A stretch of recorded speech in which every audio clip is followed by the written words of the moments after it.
출애굽기 2장 1절에서 10절 말씀 봉독할 때에 주께서 성경에 명하신 바를 따라 주의 말씀 잘 받는 표로 크게 아멘합니다. 봉독합니다. 레위 가족 중 한 사람이 가서 레위 여자에게 장가들어 그 여자가 임신하여 아들을 낳으니 그가 잘생긴 것을 보고 석 달 동안 그를 숨겼으나 더 숨길 수 없게 되매 그를 위하여 갈대 상자를 가져다가 역청과 나무진을 칠하고 아기를 거기 담아 나일 강가 갈대 사이에 두고 그의 누이가 어떻게 되는지를 알려고 멀리 섰더니 바로의 딸이 목욕하러 나일강으로 내려오고 시녀들은 나일 강가를 거닐 때에 그가 갈대 사이의 상자를 보고 시녀를 보내어 가져다가 열고 그 아기를 보니 아기가 우는지라 그가 그를 불쌍히 여겨 이르되 이는 히브리 사람의 아기로다. 그의 누이가 바로의 딸에게 이르되 내가 가서 당신을 위하여 히브리 여인 중에서 유모를 불러다가 이 아기에게 젖을 먹이게 하리이까. 바로의 딸이 그에게 이르되 가라 하매 그 소녀가 가서 그 아기의 어머니를 불러오니 바로의 딸이 그에게 이르되 이 아기를 데려다가 나를 위하여 젖을 먹이라. 내가 그 삭슬 주리라. 여인이 아기를 데려다가 젖을 먹이더니 그 아기가 자라매 바로의 딸에게로 데려가니 그가 그의 아들이 되니라. 그가 그의 이름을 모세라 하여 이르되 이는 내가 그를 물에서 건져내었음이라 하였더라. 아멘.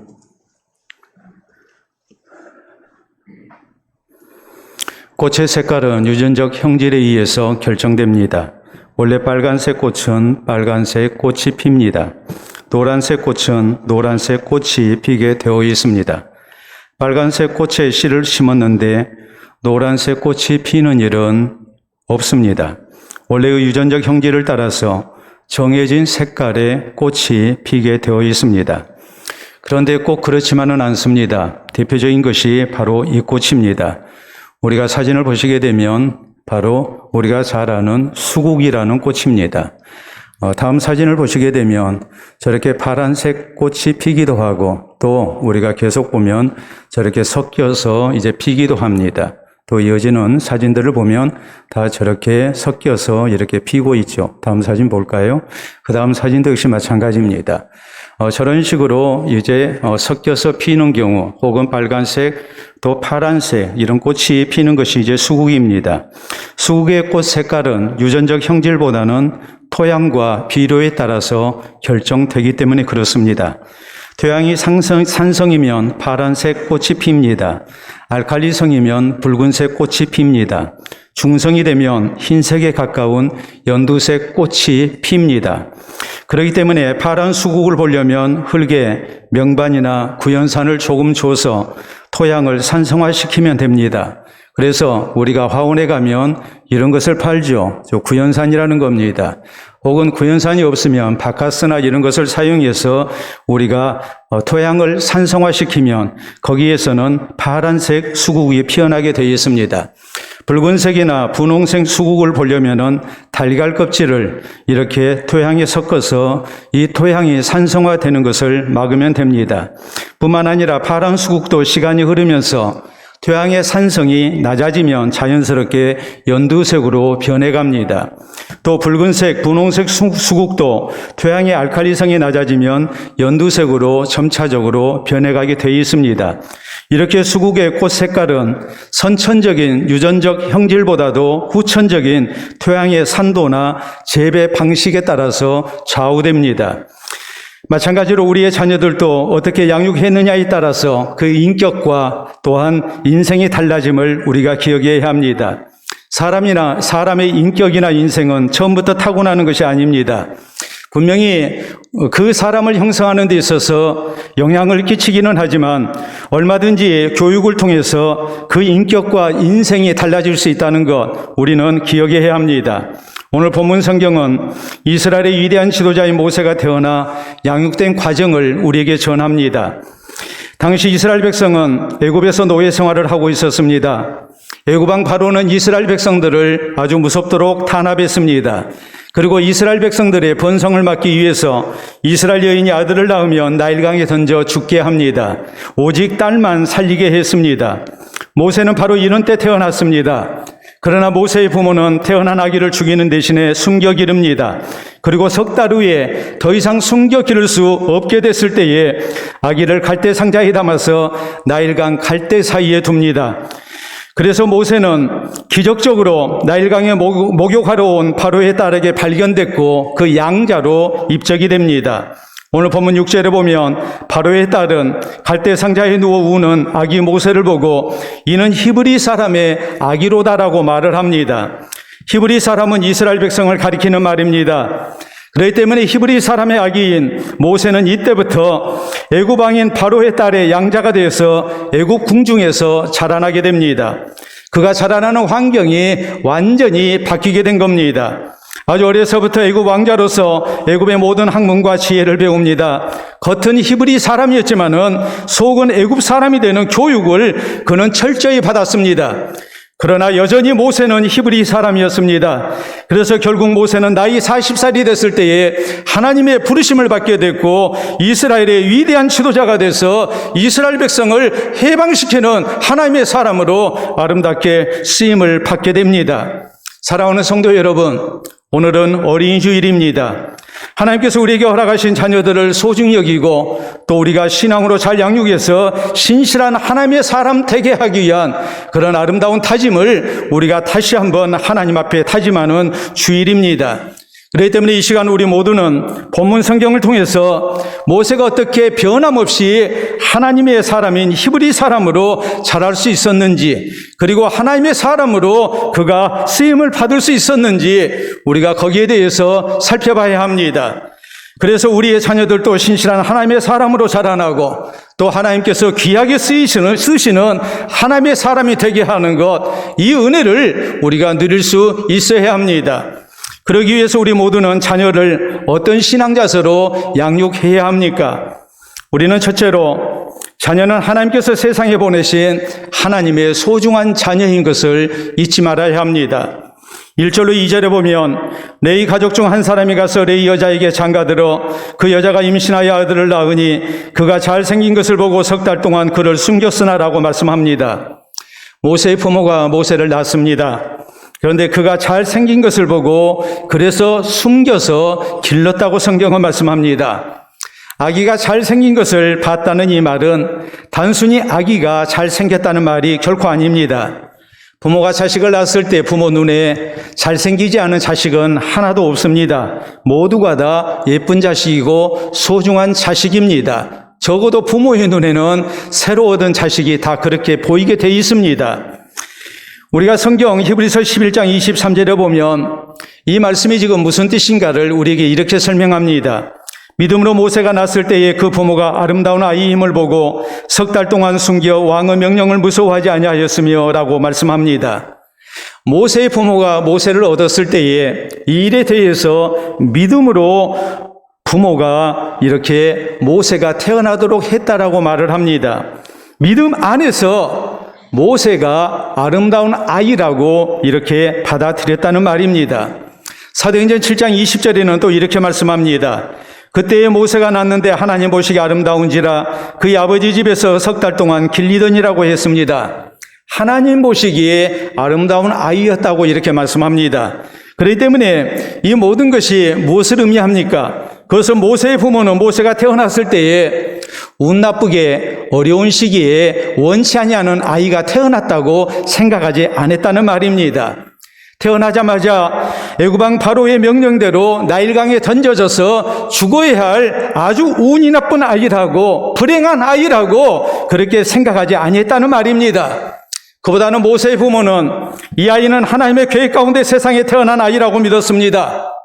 하나님께서 하나님의 거룩한 목적을 위해서 이 아이를 우리에게 맡기셨다고, 하나님의 소중한 자녀라고 그렇게 분명히 믿었다는 말입니다.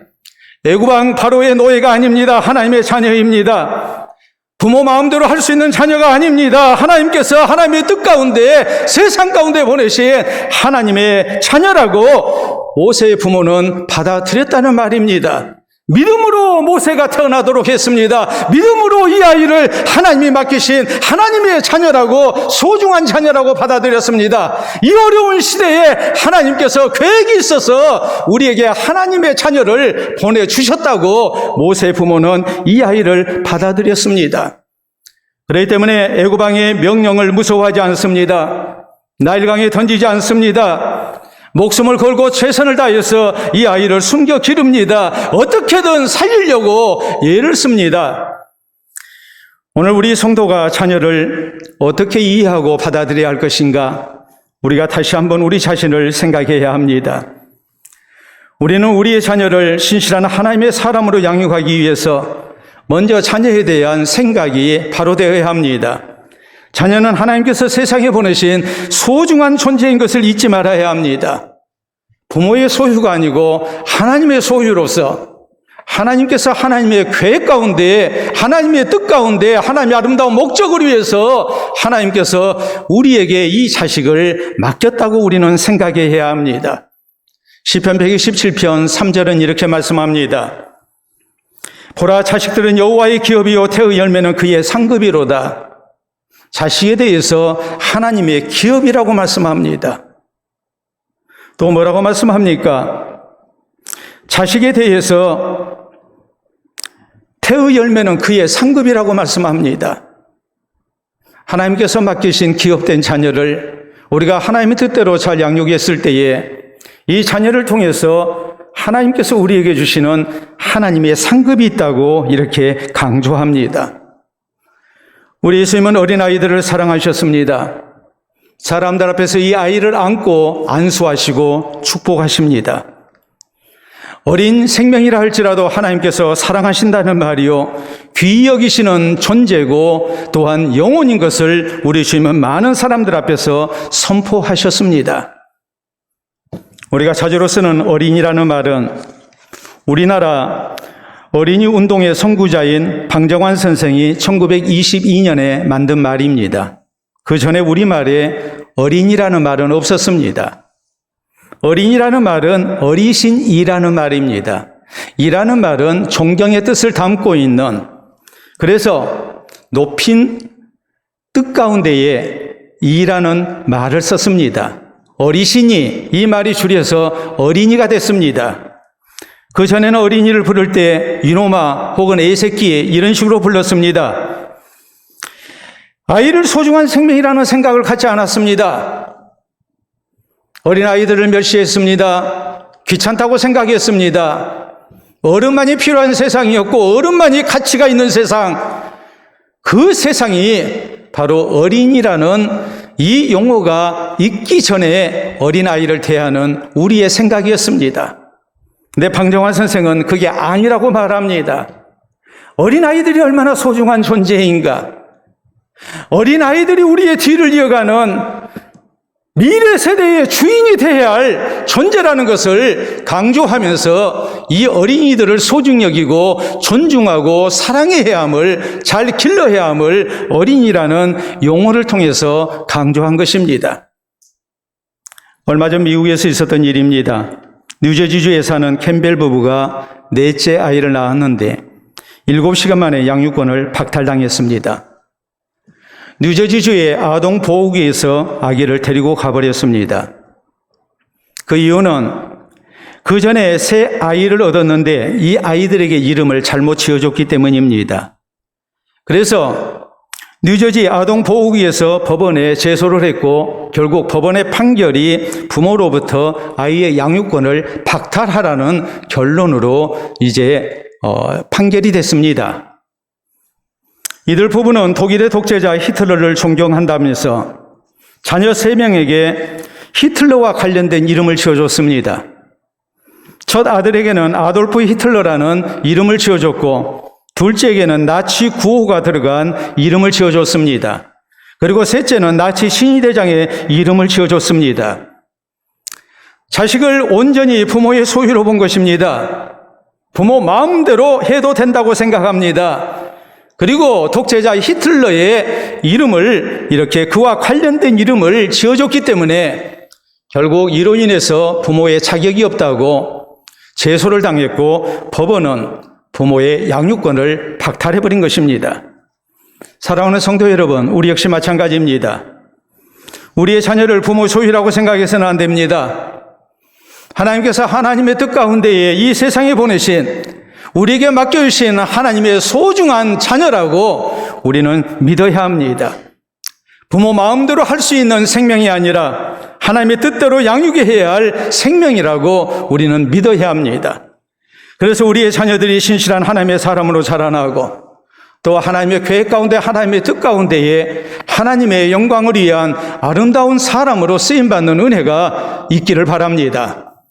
두 번째 우리가 기억해야 할 일은 우리는 하나님께서 맡기신 자녀들을 최선을 다해서 하나님을 향한 신앙 안에서 자라나게 해야 합니다. 3절 이하에 보면 모세의 부모는 석 달을 숨겨 기릅니다. 그러나 언제까지 숨겨 기를 수는 없었습니다. 아마도 아기가 자라면서 그 울음소리가 밖으로 새 나갔을 것입니다. 그러므로 더 이상 숨겨 기를 수가 없었습니다. 모세 부모는 갈대 상자를 가져다가 역청과 나무진을 칠해 방수 처리를 합니다. 그리고 아기 모세를 거기 담아서 나일강 갈대 사이에 뒀습니다. 그리고 모세의 누이를 시켜서 멀리서 지켜보게 합니다. 얼마 후 애굽왕 바로의 딸이 갈대 상자 속에 모세를 발견하고 이는 히브리 사람의 아기라고 말합니다. 벌써 애굽 사람들과 생김새가 다르고 또 옷이 다릅니다. 그렇기 때문에 노예인 히브리 사람의 아기인 것을 바로 알아본 것입니다. 그러자 7절에 모세 누이가 바로의 딸에게 가서 말합니다. 내가 가서 당신을 위하여 히브리 여인 중에서 유모를 불러다가 이 아기에게 젖을 먹이게 하리이까라고 했습니다. 그래서 결국 모세는 자기 엄마 품으로 돌아와서 엄마의 젖을 먹고 자라납니다.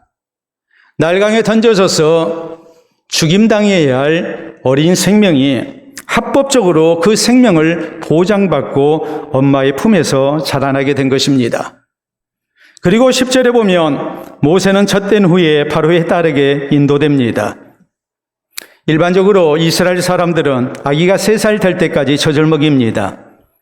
그리고 이 시기에 신앙교육이 매우 중요하다고 믿습니다. 그리고 철저하게 신앙교육을 합니다. 부지런히 성경을 읽어주고 기도를 가르칩니다. 젖을 먹일 때 기도하고 또 찬송을 부릅니다. 그러면 무의식 상태에서도 아이에게 신앙 교육이 된다고 믿습니다. 또 이때 배운 신앙이 평생을 간다고 확신합니다. 그렇기 때문에 모세도 이때 부모로부터 철저한 신앙 교육을 받았다고 봐야 됩니다. 부모가 어린 아기 모세에게 무엇을 얘기했겠습니까? 하나님에 대해서 얘기하고 자기 민족이 왜 이렇게 애굽 땅에서 노예로 순환을 당하게 됐는지 얘기했을 것입니다. 또 모세가 애굽왕 바로의 딸의 양자가 된 사연도 얘기했을 것이고 또 민족을 사랑하는 마음도 심어줬을 것입니다. 뿐만 아니라 하나님께서 우리 민족을 사랑하시고 하나님의 놀라운 구원을 약속하신 일에 대해서도 분명히 강조를 했을 것입니다. 그렇기 때문에 사도행전 7장 23절에 보면 장성한 모세의 모습을 이렇게 기록합니다. 나이가 40이 되매 그 형제 이스라엘 자손을 돌볼 생각이 나더니라고 했습니다. 내가 지금 애굽의 궁중에서 왕자의 신분으로 편안한 삶을 살고 있습니다. 그러나 모세는 자기만을 생각하지 않았습니다. 노예인 자기 민족을 자기 형제라고 믿었고 또 저희를 위해서 내가 무언가를 해야 된다고 생각하고 행동으로 나서기 시작합니다. 애굽 궁중의 37년 교육도 모세를 애굽 사람으로 만들지 못했습니다. 부모의 최선을 다한 신앙 교육 3년이 모세로 하여금 변함없는 히브리 사람이 되게 했고 신실한 하나님의 백성이 되게 했습니다. 그렇기 때문에 우리 성도는 하나님께서 우리에게 맡기신 자녀를 최선을 다해서 하나님을 향한 신앙 안에서 자라나게 하는 것, 이것이 부모된 우리의 책임인 것을 명심해야 하고 우리가 아무리 힘들고 어려운 형편이라 할지라도 최선을 다해서 자녀를 신앙으로 양육하는 헌신적인 모습이 우리에게 마땅히 있어야 함을 우리는 잊지 말아야 합니다. 우리가 신명기 6장 7절에 보면 하나님께서는 이렇게 명령하십니다.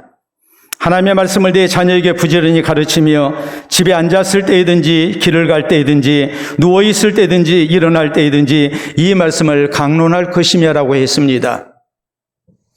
우리의 처지가 어떤 형편이든지 어떤 환경 속에 우리가 놓여 있든지 항상 하나님의 말씀을 부지런히 가르치는 부모가 되어야 함을, 자녀에게 하나님의 말씀을 부지런히 가르치고 하나님을 향한 신앙을 심겨줘야 함을 우리에게 분명하게 명령하십니다.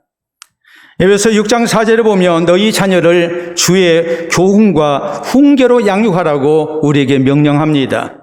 잠언 22장 6절에 보면 마땅히 행할 길 아이에게 가르치라. 그리하면 늙어도 그 길을 떠나지 아니하리라라고 말씀하셔서 우리의 자녀들에게 부지런히 하나님의 말씀을 가르치고 신앙으로 살아갈 수 있도록 우리가 해야 함을 성경은 우리에게 엄중히 명령하십니다. 어려서부터 철저히 신앙으로 교육하라는 말이요, 최선을 다해서 하나님의 말씀으로 양육하라는 말이요, 그래서 평생에 하나님의 사람으로 살아가게 하는 그런 주님의 자녀가 되게 하는 것, 이것이 하나님의 소중한 자녀를 맡은 부모의 책임인 것을 우리에게 강조하고 있는 것입니다. 우리가 경제 사정이 어려우면 아무래도 가계 생활비를 전략을 해야 합니다. 여기에 대해서 설문조사를 했습니다. 가정 형편이 어려워질 때에, 수입이 줄어들 때에 우리가 생활비를 어떤 순서로 줄이는가, 여러분도 한번 생각을 해보시기 바랍니다. 가장 먼저 줄이는 것이 외식비입니다. 다음으로 줄이는 것이 여가 활동비입니다. 그리고 세 번째로 줄이는 것이 화장품과 의류비입니다. 그리고 네 번째로 줄이는 것이 바로 식료품비입니다. 먹을 것을 줄이게 되죠. 줄일 수 없는 것이 무엇일까요? 통신비와 전기비입니다. 예요, 오늘날 우리가 살림 어렵다고 해서 통신비를 줄일 수가 없습니다. 또 모든 것이 전기로 움직이기 때문에 전기비를 줄인다는 것은 거의 불가능에 가깝습니다. 그리고 별로 차이도 나지 않습니다. 그런데 놀라운 것은 마지막까지 모든 것을 줄여가면서까지 절대로 포기하지 않는 것이 있습니다. 그것은 바로 자녀 교육비입니다. 끝까지 자녀 교육비를 줄이지 않는 이유, 최선을 다해서 자녀를 교육하는 이유, 그건 다른 게 아닙니다.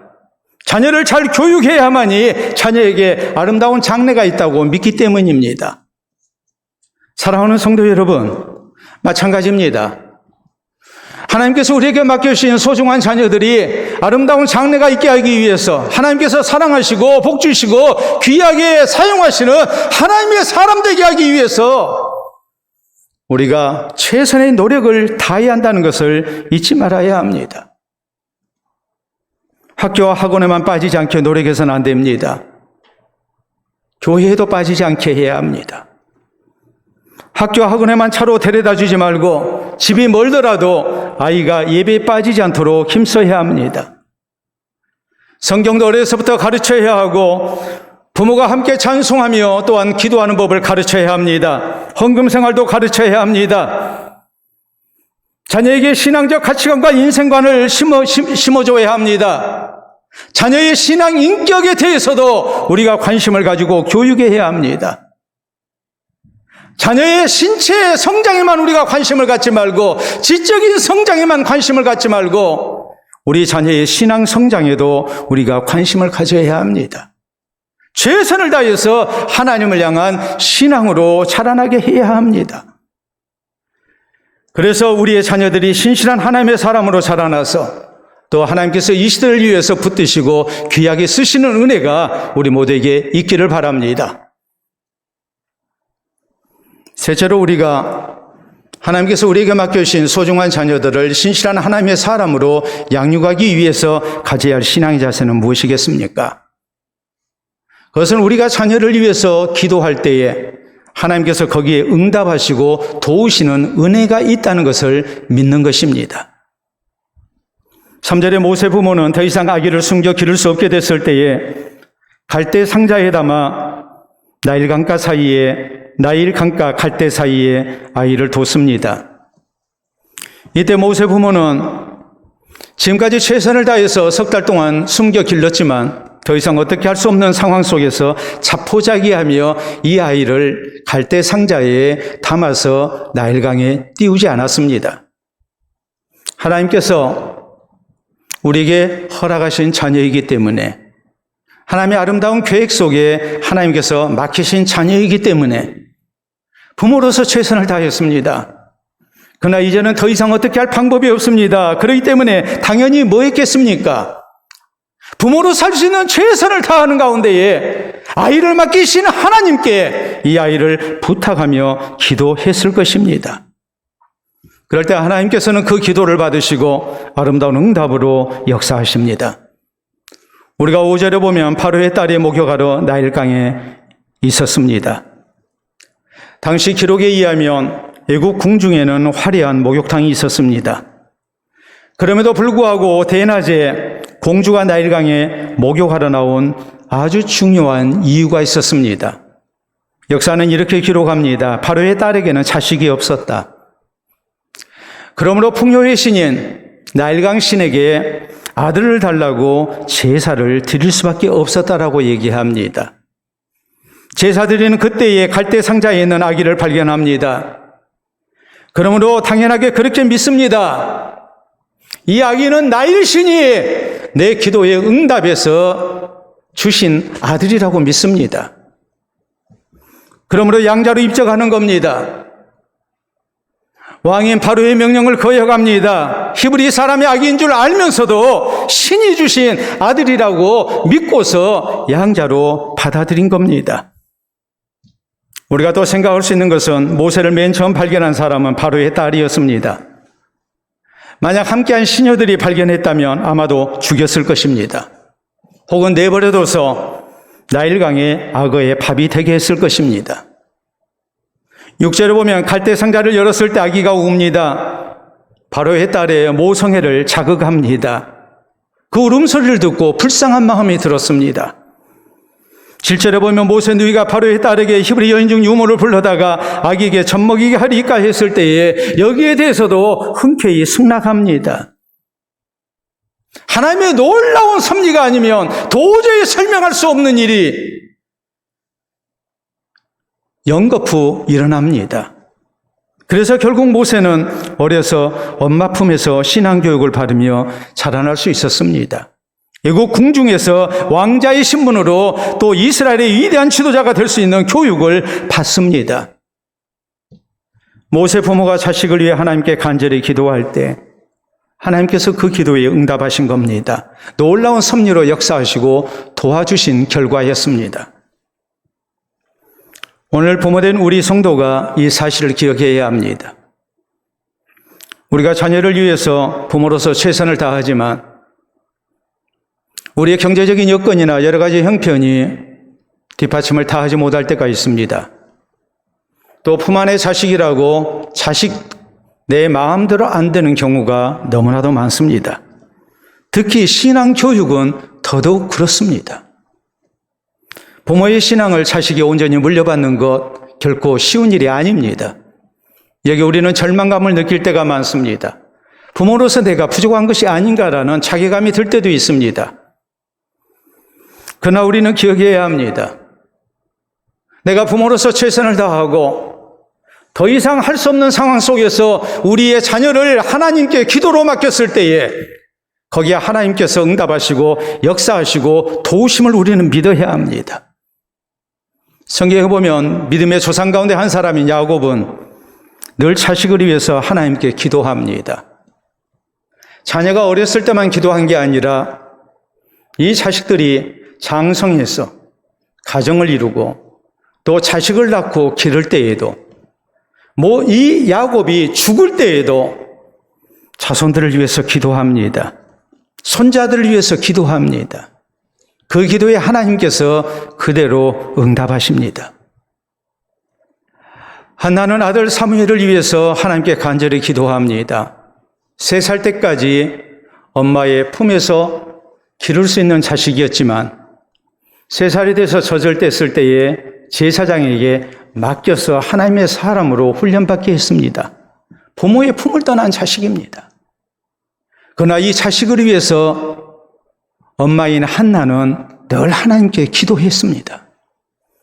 하나님께서는 그 기도를 받으시고 사무엘이 하나님을 향한 신앙 가운데 잘 자라나게 하셨고 위대한 하나님의 사람으로 그가 아름답게 쓰임받게 하시는 은총을, 응답을 나타내셨습니다. 초대교회의 위대한 지도자 가운데 어거스틴이 있습니다. 그는 청년 시절에 굉장히 방탕했고 부모의 근심거리였습니다. 어느 정도로 방탕한 아들이었냐면 16살에 집을 나가서 여자를 만나 동거했고 18살에 아들을 낳습니다. 그뿐만이 아니라 이단에 빠져서 이단의 심취한 가운데 하나님의 품을 완전히 떠나버렸습니다. 그런데 이 아들이 32살 때에 회심을 합니다. 진실로 예수님을 나의 구주로 믿고 하나님의 사람으로 변화됐습니다. 그리고 기독교 역사에 남는 신실한 하나님의 사람으로 귀하게 쓰임을 받았습니다. 어거스틴은 여기에 대해서 이 모든 것은 어머니의 기도 때문이었다라고 고백을 합니다. 어머니 모니카가 날마다 하나님께 눈물로 기도합니다. 그럴 때 교회 지도자인 암브로시우스 감독이 이 모습을 보고 이렇게 위로하고 격려합니다. 눈물로 기도한 자식은 절대 망하지 않습니다. 1년을 기도해도 자식은 돌아오지 않았습니다. 2년을 기도해도 돌아오지 않았습니다. 점점 방탕하고 타락합니다. 그럼에도 불구하고 이 교회 지도자의 말씀의 위로의 힘을 얻어서 계속해서 기도했을 때 아들은 16년 만에 하나님 앞에 또 어머니에게 돌아왔습니다. 어거스틴은 그의 저서 고백록에서 어머니의 기도가 자신을 회심시켰음을 이렇게 기록합니다. 하나님의 신실한 여종인 나의 어머니는 보통 어머니들이 죽은 자식을 위해 우는 것보다 살아있는 나를 위해서 더 우셨습니다. 하나님은 자식을 위해 흘리는 어머니의 눈물의 기도를 들으셨고 그 눈물을 멸시하지 않으셨습니다라고 기록합니다. 그러므로 사랑하는 성도 여러분, 우리 성도도 자녀를 위해서 늘 하나님께 기도해야 합니다. 부모로서 최선을 다한 후에 하나님께 기도로 자녀를 맡게 해야 합니다. 내가 부모로서 최선을 다했지만 부족한 것이 너무나도 많습니다. 더구나 신앙을 자녀에게 심어주는 것 너무나도 어렵습니다. 이때 우리가 무엇 해야 합니까? 이 자식을 포기해야 합니까? 그럴수록 우리는 하나님께 기도해야 합니다. 부모의 힘으로만 기르는 자식이 아니라 하나님께서 길러주시고 책임져 주시는 자녀가 되게 해야 합니다. 우리 자녀의 앞길에 하나님의 도움과 보호가 있게 해야 합니다. 분명히 내가 부모로서 최선을 다하고 내 자식을 위해서 하나님 앞에 기도할 때에 하나님께서 그 기도에 응답하셔서 사랑하는 자녀가 하나님의 도우심 속에 선한 길을 걷고 또한 신앙의 사람으로 변화될 수 있다고 우리는 굳게 믿고 하나님 앞에 기도해야 합니다. 어린 자녀들을 위해서도 기도해야 하지만 장성에서 부모의 품을 떠난 자식을 위해서도 우리가 기도해야 합니다. 육신의 부모는 그 자식을 바꿀 수 없어도 전능하신 아버지 하나님은 얼마든지 그 자녀를 바꾸실 수 있기 때문에 그렇습니다. 자녀를 위한 기도에 응답하시는 하나님의 은혜를 믿고 부모로서 최선을 다한 가운데 하나님께 기도하는 일에도 최선을 다해야 합니다. 그래서 우리의 자녀들이 또 우리의 손주들이 신실한 하나님의 사람 돼서 하나님 앞에 귀하게 쓰임받는 은혜가 있기를 바랍니다. 제2차 세계대전 당시 나치 독일의 히틀러는 독일 민족의 우수성을 맹신했습니다. 세상 여러 민족 가운데 독일 민족이 가장 우수하다. 그렇기 때문에 독일 민족의 숫자를 늘려서 전 세계를 지배해야 한다고 허황된 꿈을 꾸기 시작합니다. 순수한 독일 민족의 혈통을 보존하고 번성시키기 위한 정책을 시행했습니다. 먼저는 독일 민족의 출산 장려 정책을 폈습니다. 자식을 많이 낳게 했습니다. 그런가 하면 독일 민족의 혈통을 가지고서 다른 나라에 살고 있는 아이들을 부모로부터 빼앗아 와서 집단 보육시설에서 이렇게 철저하게 양육을 했습니다. 자기 나라 말 못 쓰게 하고 오직 독일 말을 쓰게 했습니다. 엄격한 감시 속에서 규율을 지켜야 했습니다. 우리가 사진을 보면 히틀러는 이렇게 재단을 만들었습니다. 그리고 빼앗아온 아이들을 이 히틀러의 재단 앞에 바쳤습니다. 그리고 이때에 독일식 이름을 지어줬습니다. 그리고 독일 사람으로 양육을 하는 겁니다. 그 목적은 오직 하나였습니다. 이걸 가리켜서 독일화라고 얘기합니다. 600만의 유태인들을 학살하는 인종청소와 더불어서 독일 민족의 번성을 위해서 독일화 교육을 강제 시행한 것입니다. 독일 민족의 혈통을 지닌 어린이들이 독일 민족으로 자라나게 하는 것, 그래서 독일 민족이 전 세계를 지배하는 것, 이것이 히틀러의 목표였습니다. 이 독일화 정책을 고발하는 책이 있습니다. 저자는 잉그리트라는 사람인데 이 사람은 독일화의 희생자였습니다. 유고슬라비아 태생이었는데 오늘날의 슬로베니아 태생입니다. 그런데 생후 9개월 때에 부모의 품에서 생이별을 당했고 따로 히틀러의 이 아이로서 독일화 정책의 희생양이 됐습니다. 이 사람이 이 죄악을 고발합니다. 그래서 써낸 책이 이것입니다. 우리가 보시게 되면 보실는지 모르겠습니다만 나는 히틀러의 아이였습니다라는 제목의 책입니다. 나는 히틀러의 아이였습니다. 절대 있어서는 안 될 반인륜적인 범죄를 고발합니다. 사랑하는 성도 여러분, 하나님께서 우리에게 맡기신 자녀들을 우리는 어떤 사람으로 양육해야 합니까? 우리 하나님께서 우리에게 맡기신 자녀들을 우리가 어떻게 양육해서 하나님이 기뻐하시는 사람으로 우리가 세워야 하고 이 땅에 하나님의 나라를 세워나가는 하나님의 자녀가 되게 해야 합니까? 우리는 무엇보다도 하나님의 자녀로 하나님의 사람으로 양육해야 합니다. 자녀는 하나님께서 세상에 보내신 소중한 하나님의 자녀인 것을 우리는 잊지 말아야 합니다. 그리고 하나님께서 나에게 맡기신 자녀를 우리는 최선을 다해서 하나님을 향한 신앙 안에서 자라나게 해야 합니다. 부모로서의 힘이 미치지 못할 때 우리는 최선을 다한 가운데 자녀를 위해 기도해야 하고 그 기도에 응답하시는 하나님의 은혜를 우리가 굳게 믿어야 합니다. 그래서 사랑하는 자녀들이 또 우리의 손주들이 신실한 하나님의 사람으로 자라나고 하나님의 나라와 이 시대를 위해서 귀하게 쓰임받는 은혜가 충만하시기를 우리 주님의 이름으로 축원합니다. 우리 함께 기도합니다. 우리의 생명의 주가 되신 아버지, 은혜를 진심으로 감사합니다. 우리 하나님께서 사랑하시고 아끼시는 주의 거룩한 백성으로 우리를 먼저 인치시고 또 우리 가운데 귀한 자녀들을 허락하셔서 믿음의 대를 이어갈 수 있도록 은혜 주심을 참으로 감사합니다. 이제 우리 하나님께서 허락하신 자녀들, 하나님께서 내게 맡기신 하나님의 자녀인 것을 우리가 잊지 않기를 원합니다. 이 사랑하는 자녀들을 우리가 하나님의 말씀으로 하나님을 향한 기도로 잘 양육하여 하나님을 향한 신앙 가운데 자라나게 하시고 하나님의 돌보심 속에 자라나 이 시대를 위한 하나님의 사람 되기를 원합니다.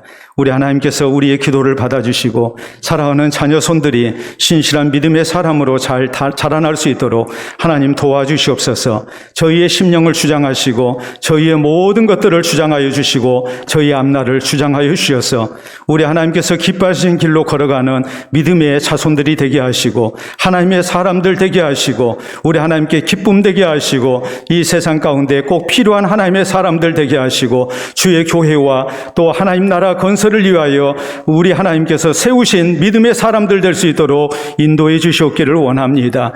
우리의 사랑하는 자손들 또한 우리 교회 가운데 허락하신 귀한 영혼들 하나님께서 다 기억하여 주셔서 이제 신실한 믿음의 사람들로 자라나게 하시고 믿음의 대를 이어가는 아름다운 자손들이 되게 하시고 하나님께서 붙드시고 귀하게 쓰시는 하나님의 사람들이 다 될 수 있도록 인도하여 주시옵소서.